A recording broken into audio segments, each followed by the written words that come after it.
Hello, good morning dahil baha pa rin sa labas.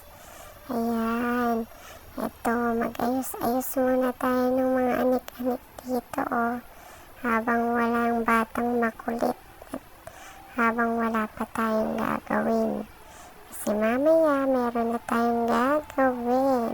Ayan, ayos-ayusin natin to ngayon nang magkaroon ng panahon para maayos to. Diba? Sa panahon ng baha lang. Ayan. Tapos, dito din.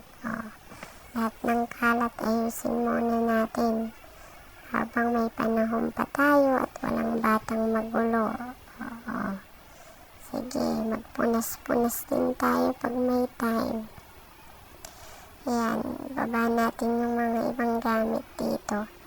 Pero nakita ko tong halaman, kawawa na, kaya kumuha na ako ng panaksak, char. At itatanim natin ulit yung mga nabunot na bagong tanim na halaman. At syempre, tuyong-tuyo, natuyuan na yung halaman. Kailangan niya ng madiligan. Pagkatapos natin itanim, didiligan na natin. Ayan, mga ilang na ba to? Nag-iisang taon na din yan. Ganyan pa rin siya. Dito lang kasi siya sa loob. Kasi pag nilabas ko, nangingitim yung dahon. Naluluto yung dahon siguro sa init. Yan. Tapos magpunas-punas tayo sa pader. Diba? Sipag-sipagan lang tayo ngayon. Kasi mamaya mayroon na tayong gagawin.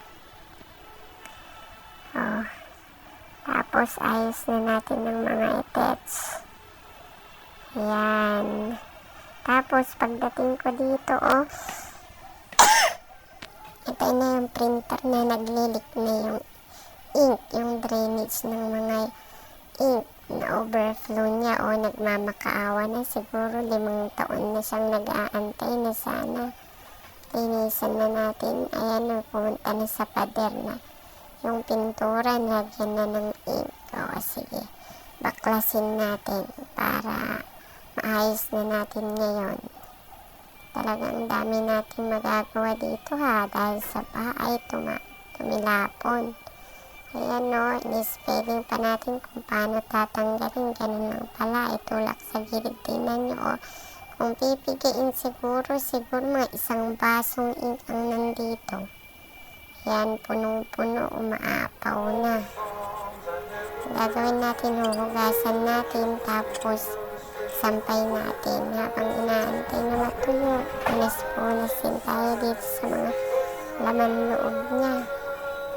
Yan, mga 5 taon simula nung nabili, ngayon lang napunasan.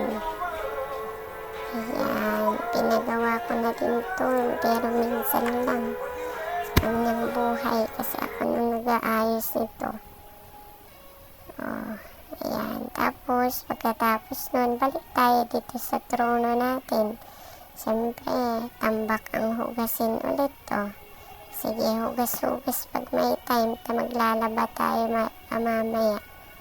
Ayan muna.